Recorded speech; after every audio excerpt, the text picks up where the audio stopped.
प्रभु यीशु मसीह के मधुर नाम में एक बार फिर से आप सबका स्वागत है। और प्रभु ने हमें फिर से सौभाग्य दिया कि हम परमेश्वर के वचन में जा सकें और जो महत्वपूर्ण चीजें हैं, जैसा कि एक सीरीज के रूप में हम देख रहे हैं कि किसी भी एंगल से देखें, किसी भी एंगल से, राजनीतिक रीति से देखें, सामाजिक रीति से देखें, विज्ञान की रीति से देखें, फिलोसोफर की रीति से देखें, पढ़े लिखों की उससे देखें, पैसे वालों की उससे देखें, हर एंगल से यदि आप देखें तो आप पाएंगे प्रभु यीशु मसीह उन सब में सर्वश्रेष्ठ है, सर्वश्रेष्ठ है। और हम एक एक करके इस बात को देखते जा रहे हैं। सो उसी कड़ी में आज जो हमारा एक महत्वपूर्ण हिस्सा है वो मैं दो स्थल से बाइबल में से पढ़ना जा रहा हूं। पहला हिस्सा है उत्पत्ति की पुस्तक का 14वां अध्याय पद 17 से जो है आगे का हिस्सा। उत्पत्ति की पुस्तक 14वां अध्याय पद 17 से आगे का हिस्सा। और यहां यूं लिखा है, जब वह कोर्दला, ओमेर और उसके साथी राजाओं को जीत कर लौटा आता था, तब सदोम का राजा सावे नामक तराई में, जो राजा की तराई भी कहलाती है, उससे भेंट करने के लिए आया। तब सालेम का राजा मलिकिसिदेक, जो परम प्रधान ईश्वर का याजक था, रोटी और दाख मधु ले आया और उसने इब्राहिम को यह आशीर्वाद दिया, परम प्रधान ईश्वर की ओर से जो आकाश और पृथ्वी का अधिकारी है, तू धन्य हो और धन्य है परम प्रधान ईश्वर, जिसने तेरे द्रोहियों को तेरे वश में कर दिया है। तब अब्राहम ने उसको सब वस्तुओं का दसवांश दिया। तब सदोम के राजा ने अब्राहम से कहा, प्राणियों को तो मुझे दे और धन को अपने पास रख। अब्राहम ने सदोम के राजा से कहा, पर परम प्रधान ईश्वर यहोवा जो आकाश और पृथ्वी का अधिकारी है, उसकी मैं यह शपथ खाता हूं कि जो कुछ तेरा है उसमें से न तुम एक सूत और न जूती का बंधन, न कोई और वस्तु लूंगा, कि तू ऐसा न कहने पाए कि अब्राहम मेरे कारण धनी हुआ। पर जो कुछ इन जवानों ने खा लिया है और उनका भाग जो मेरे साथ गए थे, अर्थात आनेर, एस्कोल और ममरे, मैं नहीं लौटाऊंगा। वे तो अपना अपना भाग रख ले। और दूसरा हिस्सा जो है इब्रानियों की पत्री, उसका 7वां अध्याय और उसकी पहली आयत से मैं पढ़ रहा हूं। इब्रानियों की पत्री 7वां अध्याय उसका पहली आयत से।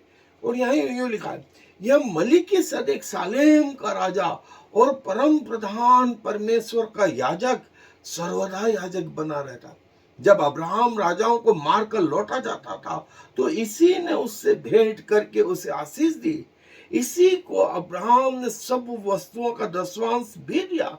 यह पहले अपने नाम के अर्थ के अनुसार धर्म का राजा, फिर सालेम अर्थात शांति का राजा है, जिसका न पिता न माता न वंशावली, जिसके दिनों का न आदि है और न जीवन का अंत है, परंतु परमेश्वर के पुत्र के स्वरूप ठहरकर वह सदा के लिए याजक बना रहता है। अब इस पर ध्यान करो कि वह कैसा महान था, जिसको कुलपति अब्राहम ने लूट के अच्छे से अच्छा माल का दसवांश दिया। लेवी की संतान में से जो याजक का पद पाते हैं, उन्हें आज्ञा मिली है कि लोगों अर्थात अपने भाइयों से, चाहे वे अब्राहम ही की देह से क्यों न जन्मे हो, व्यवस्था के अनुसार दसवांश लें। पर इसने जो उनकी वंशावली में का न था, अब्राहम से दसवांश लिया और जिसे प्रतिज्ञाएं मिली थी उसे आशीष दी। इसमें संदेह नहीं कि छोटा बड़े से आशीष पाता है। और यहाँ तो मरणहार मनुष्य दसवांश लेते, पर वहां वही लेता है जिसकी गवाही दी जाती है कि वह जीवित है। सो हम यह भी कह सकते हैं कि लेवी ने भी जो दसवांश लेता है, अब्राहम के द्वारा दसवांश दिया, क्योंकि जिस समय मलिकिसिदेक ने उसके पिता से भेंट की, उस समय वो अपने पिता की देह में था। और यदि लेवी याजक पद के द्वारा सिद्धि प्राप्त हो सकती जिसके सारे लोगों को व्यवस्था मिली थी, तो फिर क्या हो सकता थी कि दूसरा याजक मलीकी सदेक की रीति पर खड़ा हो और हारून की रीति का न कहलाए? क्योंकि जब याजक का पद बदला जाता है तो व्यवस्था का भी बदलना अवश्य है, क्योंकि जिसके विषय में ये बातें कही जाती हैं कि वह दूसरी गोत्र का है जिसमें किसी ने वेदी की सेवा नहीं की, तो प्रकट है हमारा प्रभु यहूदा के गोत्र में से उदय हुआ है। और इस गोत्र के विषय में मूसा ने याजक पद की कुछ चर्चा नहीं की। हमारा दावा और भी स्पष्टता से प्रकट हो जाता है जब मलीकी सदेक के समान एक और याजक उत्पन्न हो जाता है, जो शारीरिक आज्ञा की व्यवस्था के अनुसार नहीं पर अविनाशी जीवन की सामर्थ्य के अनुसार नियुक्त हुआ, क्योंकि उसके विषय में यह गवाही दी गई है, तू मलीकी सदेक की रीति पर युगान युग राजा है। तू मलीकी सदेक की रीति पर युगान युग राजा है।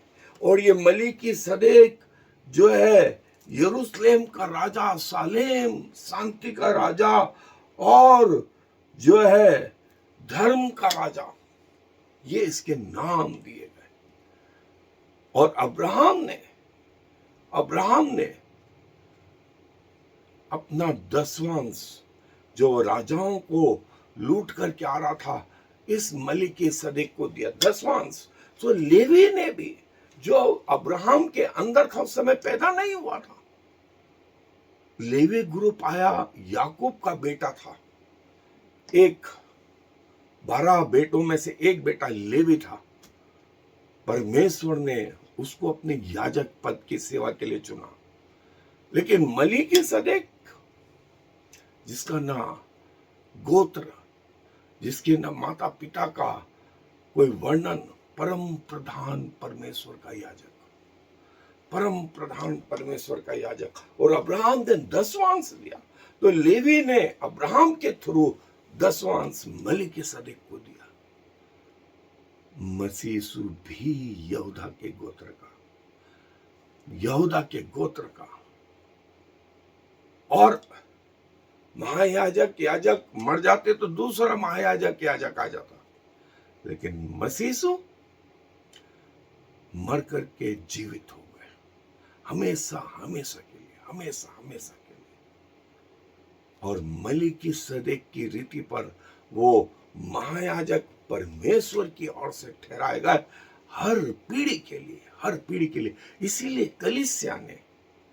कलीसिया ने जब चर्च बना, प्रभु यीशु मसीह के स्वर्गारोहण के 40वें दिन के समय, पेंतिकोस के दिन जब चर्च बना, चर्च ने वो सारे बलिदान बंद कर दिए, सारे सैक्रिफाइस बंद कर दिए, क्योंकि मसीह स्वयं सैक्रिफाइस। और बाइबल इस विषय में और बहुत प्रभु यीशु मसीह जो है मलीकी सदेक से बड़े याजक, मलीकी सदेक जो पहला महायाजक था और जिसे अब्राहम ने अपना दसवांश दिया। देखिए, मलीकी सदेक इतना महत्वपूर्ण व्यक्ति था, बाइबल में इसका वर्णन बहुत ज्यादा नहीं आया है, लेकिन परम प्रधान परमेश्वर का याजक, परम प्रधान का याजक। और अब्राहम ने जो है अपना दसवांश इसे दिया और इसने अब्राहम को आशीष दी, और छोटा बड़े से आशीष पाता है, ऐसा परमेश्वर का वचन लिखा है। तो अब्राहम मलीकी सदेक के सामने एक छोटा व्यक्ति रहा, आत्मिक रीति से। और इसी रीति से हमारा प्रभु यीशु मसीह भी सर्वश्रेष्ठ और जो लेवी याजक उसके बाद हुए, जैसे हमने देखा निर्गमन के पुस्तक में परमेश्वर ने मूसा से कहा, लेवी गोत्र के लोगों में से जिसमें से तू और हारून है, वहां से याजक हारून पहला महायाजक हुआ, और उसके बाद हारून के वंश में से। और कोई भी जो अब्राहम के वंश का है वो लेवी को अपना दसवांश देगा, और लेवी भी अपना दसवांश परमेश्वर को देंगे। ये परमेश्वर की व्यवस्था थी, ये परमेश्वर की व्यवस्था थी। सो दोस्तों, ये परमेश्वर ने चुना, ये परमेश्वर ने चुना, और जो है परमेश्वर ने जो है उन लोगों को आज्ञा गिरी। सो ये परमेश्वर है। और प्रभु यीशु मसीह के लिए कहा, तू मलीकी सदेक की रीति पर सदा का महायाजक है, सदा का महायाजक है। और जो है प्रभु जो है सिर्फ इब्रानियों की पत्री में 7वें अध्याय में हमने देखा प्रभु यीशु मसीह मूसा से बड़े, प्रभु यीशु मसीह मलीकी सदेक से के समान, और जो है वो ये कि मलीकी सदेक आए और चले गए, जिनका वर्णन हमने देखा, जिनका अभिषेक परमेश्वर की ओर से हुआ। प्रभु यीशु मसीह का अभिषेक और मलीकी सदेक का भी अभिषेक प्रभु की ओर से हुआ, प्रभु की ओर से हुआ। क्योंकि मलीकी सदेक जो है उसके पहले तो लेवी थे ही नहीं। मलीकी सदेक का अभिषेक जैसे परमेश्वर की ओर से हुआ, वैसे प्रभु यीशु मसीह का अभिषेक। और पूछा गया यीशु मसीह से, वो जब यरूशलेम में प्रवेश करते हैं तो महायाजक और शास्त्री और फरीसी उनसे पूछते हैं, तेरा अभिषेक किसने किया? यीशु मसीह भी पूछते हैं, मैं भी तुमसे एक प्रश्न पूछता हूं कि यूहन्ना का बपतिस्मा देने का अभिषेक किसकी ओर से था? परमेश्वर की ओर से या महायाजकों की ओर से? उन्होंने कहा, यदि हम बोलेंगे परमेश्वर की ओर से तो बोलेगा क्यों उस पर विश्वास नहीं किया, और महायाजक की ओर से कहेंगे तो डर लगता है पब्लिक पकड़ के हमें मार नहीं डाले। इसलिए उन्होंने कहा, हम नहीं बताते, हमें नहीं मालूम कि यूहन्ना बपतिस्मा दाता का अभिषेक किसकी ओर से हुआ। तो प्रभु यीशु मसीह ने भी कहा, मैं भी तुम्हें नहीं बताता कि मेरा अभिषेक किसकी ओर से हुआ। लेकिन लूका रचित सुसमाचार 4 अध्याय आप उसमें देखेंगे कि जब वो सभागृह में पढ़ने के लिए खड़ा हुआ, उसने यशायाह की पुस्तक में से वो जगह निकाली और लिखा है वहां पर कि मेरा अभिषेक परमेश्वर की ओर से हुआ, मेरा अभिषेक परमेश्वर की ओर से हुआ। और जो है फिर जो है प्रभु यीशु मसीह महायाजक और परमेश्वर और मनुष्यों के बीच में एक ही मध्यस्थ प्रभु यीशु मसीह, प्रभु यीशु मसीह और प्रभु यीशु मसीह। महायाजक और याजकों का ये काम था जो प्रभु यीशु मसीह बराबर और प्रकाशित वाक्य के जो है 12वें अध्याय में लिखा है कि शैतान 2400 घंटे लगातार परमेश्वर के सामने विश्वासियों पर दोष लगाता रहता है। तो प्रभु यीशु मसीह परमेश्वर के सामने एक एडवोकेट की नाई, एक मध्यस्थता के नाई, एक बिचवई के नाई जो है कार्य करते हैं। और शैतान जब दोष लगाता है तो प्रभु यीशु मसीह बोलते हैं, हाँ उन्होंने गलती करी है, लेकिन उसकी जो सजा थी वो मैंने क्रूस पर सह ली है। ये वो प्रभु यीशु मसीह है, ये प्रभु यीशु मसीह है। और जो है हारून के जो बेटे नादाब, अबीहू, एलियाजर, इतामार, और ये तो लोगों में से लिए गए, इनका अभिषेक परमेश्वर की ओर से हुआ और ये लोगों के लिए पश्चाताप करते थे और परमेश्वर के समीप भेंट ले जाते थे और उस व्यक्ति के लिए जिससे पाप हुआ है उसके लिए प्रायश्चित करते थे। और परमेश्वर के नाम से आशीष देते थे, जिनका वर्णन जो है निर्गमन की पुस्तक से मलाकी की पुस्तक तक, पुराने नियम तक पूरी रीति से लिखा हुआ है।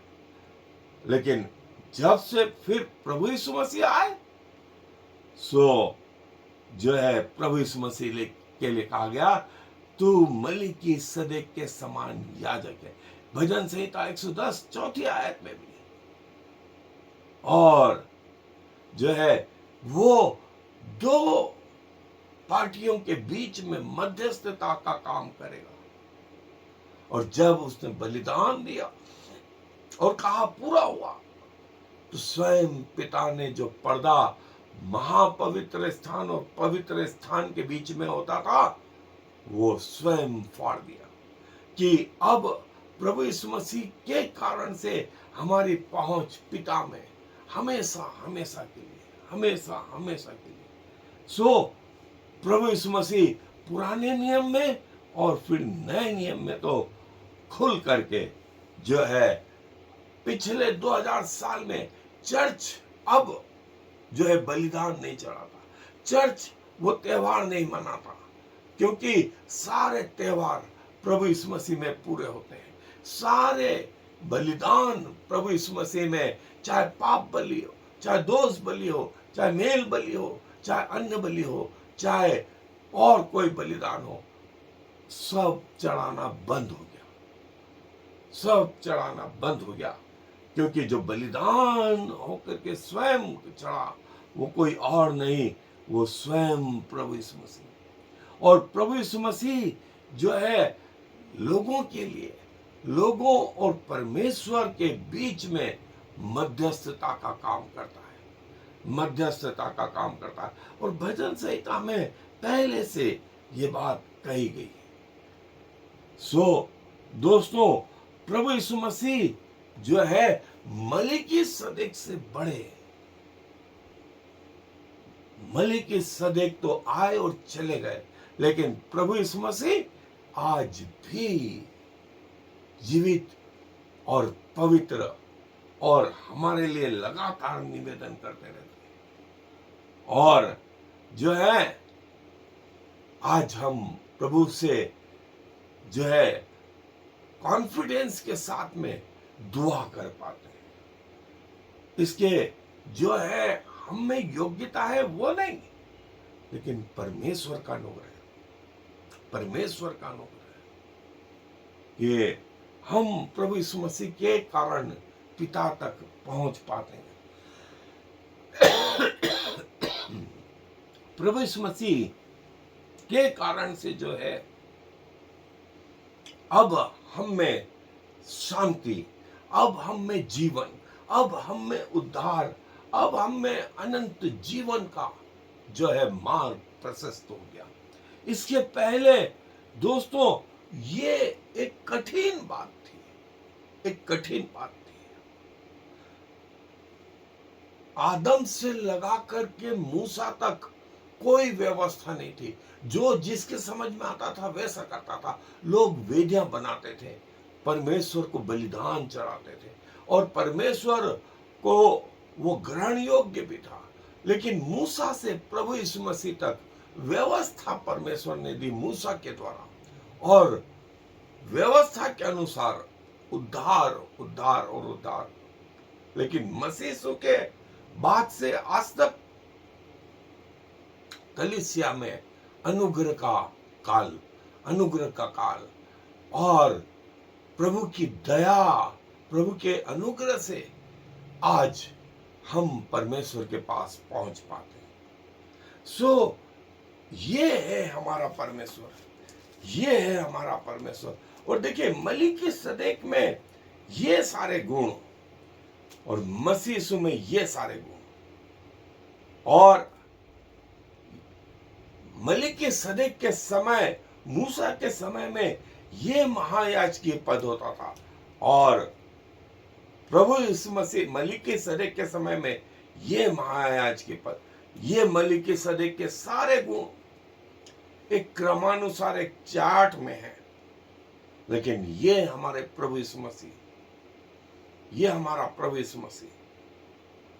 और किंग ऑफ सालेम, यहाँ king of kings, king of righteousness, king of righteousness, priest of most high, वो स्वयं हाई प्रीस्ट है, superior to Abraham, superior to Abraham and Melchizedek, प्रभु Yeshu Masih, minister to Abraham, minister to all believer, प्रभु यीशु मसीह।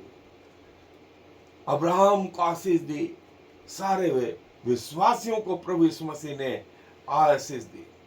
और मलिकिसेदेक के जो है माता पिता और वंशावली का कोई पता नहीं, लेकिन प्रभु यीशु मसीह के पृथ्वी के भी माता पिता यूसुफ और मरियम और स्वर्गीय पिता यहोवा परमेश्वर, जिसका आरंभ ना अंत। और प्रभु ने कहा मैं अल्फा और ओमेगा, मैं अल्फा और ओमेगा। ये भी मलिकिसेदेक हमेशा के लिए याजक, महायाजक, और प्रभु यीशु मसीह भी हमेशा के लिए, हमेशा के लिए।